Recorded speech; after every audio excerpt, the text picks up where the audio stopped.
my friends. I am recording to you from my classroom, and I kind of look like a big black blob today. I put on a little lipstick. And now we are ready for learning. Our lesson is going to be a little bit long, but that's okay because you can focus for a long time. I know you can. Okay, we're going to be learning about compound sentences. Now, the first thing that you have to know is that a compound sentence is made up of two simple sentences. What is a simple sentence? Well, we've already learned that. The little boy absolutely loved lollipops. This is a simple sentence. He walked to the candy store with his mother. This is a simple sentence too. Now, what does Miss Morris mean when she says simple sentence?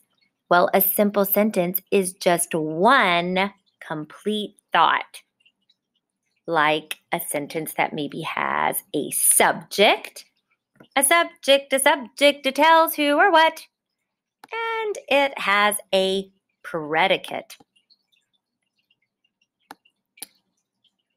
So in the sentence, the little boy absolutely loved lollipops. Who loves the lollipops? The little boy. He's the subject of our sentence. But a sentence cannot be complete with just a subject. It needs a predicate. The predicate, it tells about the subject. So in the sentence, the little boy absolutely loved lollipops. The predicate tells what the subject does or did. In this sentence, he absolutely loved lollipops. A simple subject is a main noun, or it can be a pronoun, but it's a main noun in the subject. In the sentence, the little boy absolutely loved lollipops, the word boy is the main noun. But simple sentences also have predicates. They have a verb in them. The little boy absolutely loved lollipops. What did he do in that sentence? What's the action of that sentence? I hope you said loved. That's right. That is the verb.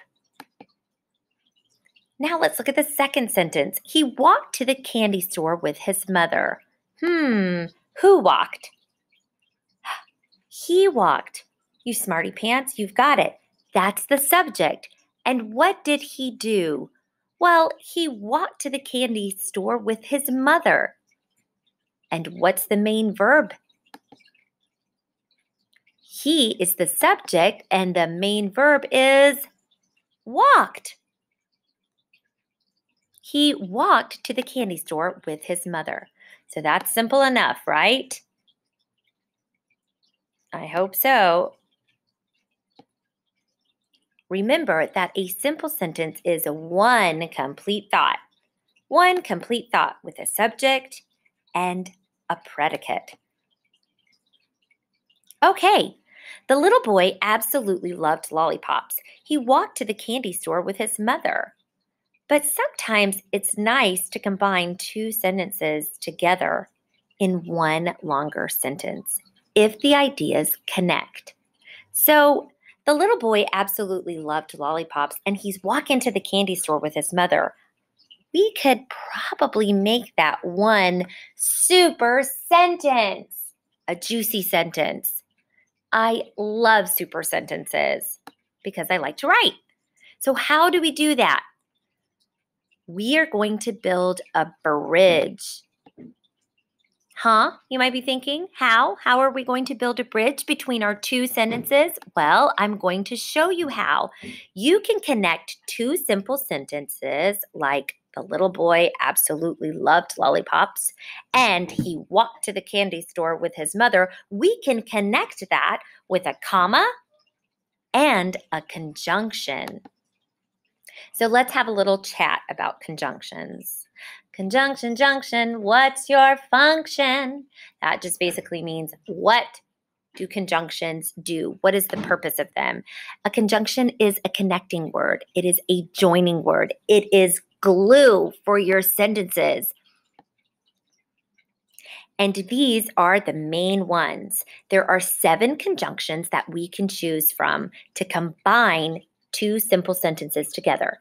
And, for, so, but, nor, or, yet.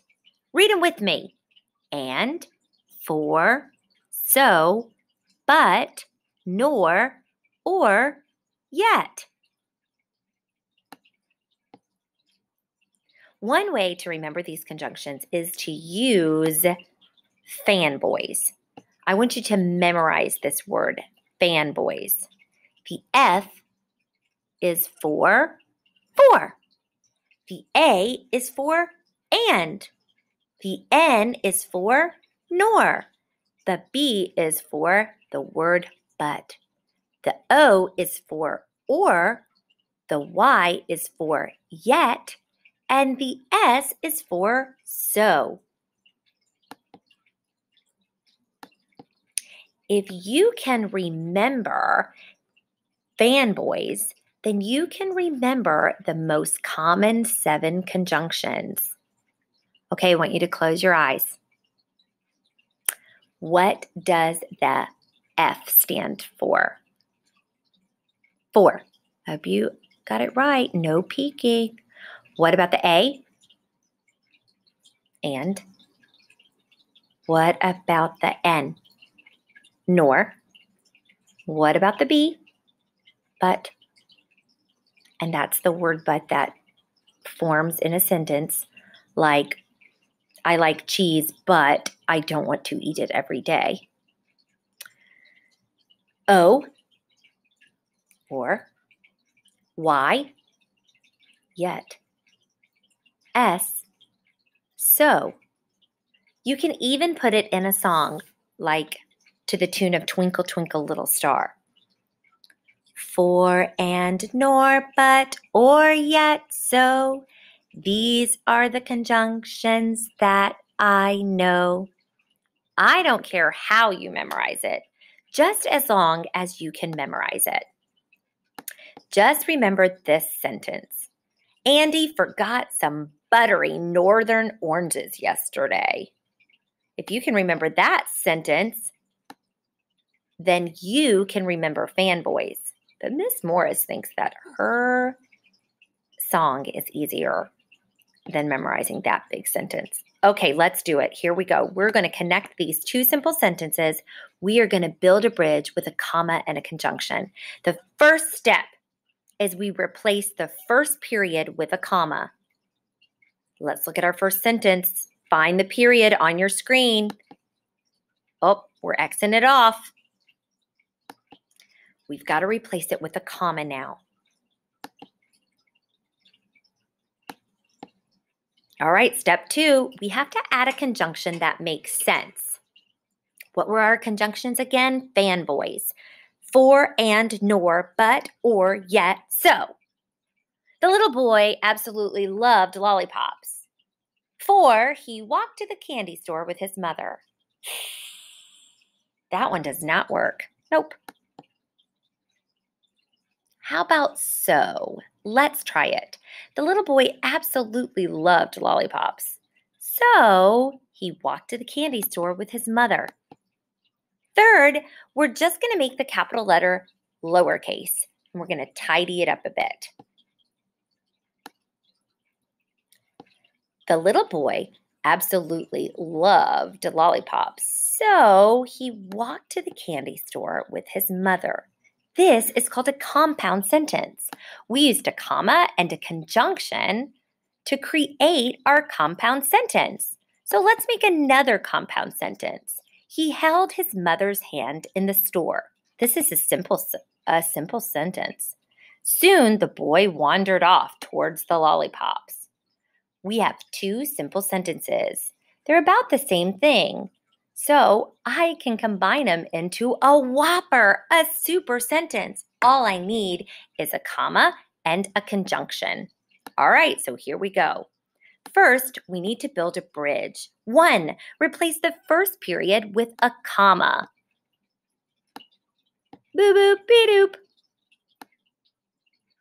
Wow, this put my comma in a weird spot. 2, add a conjunction.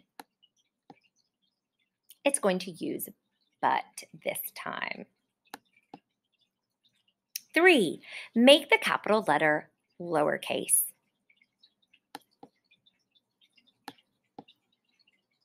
Make sure you notice that the 2 simple sentences we started with are still complete thoughts.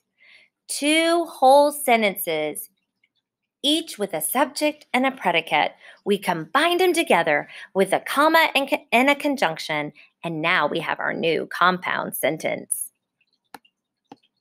The little boy did not see his mother. He screamed at the top of his lungs. 2 simple sentences.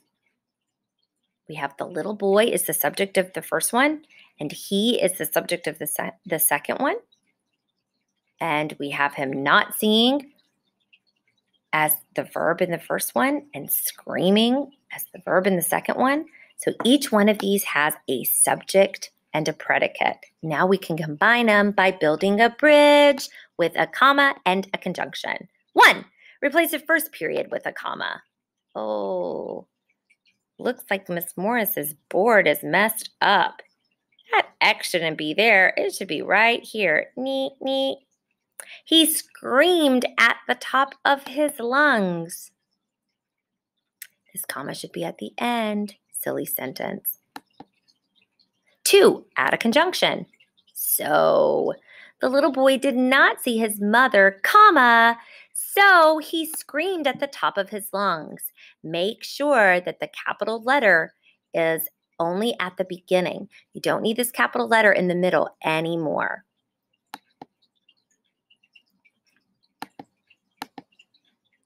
We still see 2 complete thoughts inside our compound sentence.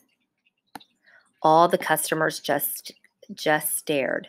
The boy's mother turned red with embarrassment and anger. That mama's not having it. I understand. I have 2 kids. It looks like my PowerPoint is messing up just a bit, but I want to go through those rules at the end for you one more time. Find the subjects. Then find the predicates, which are the verbs. To combine a sentence with a comma and a conjunction, you have to have 2 subjects and 2 predicates.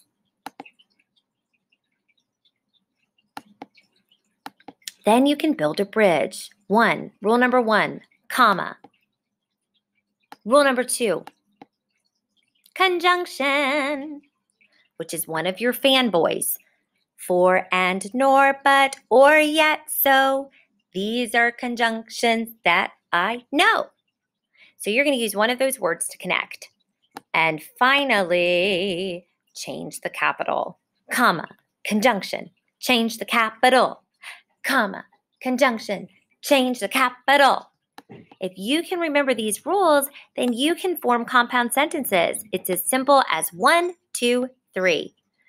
Or as compound as 1, 2, 3. Miss Morris's PowerPoint is going crazy, but I hope you remember the rules. Comma, conjunction, change the capital. You have to have a subject and a predicate in each sentence in order to combine them to make a super sentence.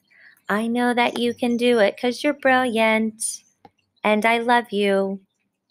Let's make sure that, ooh, look at this. This PowerPoint is messed up, but you're not going to mess up because you are awesome, outstanding, and you're going to be a great writer. I just know it. I love you. Have a great week. Mwah.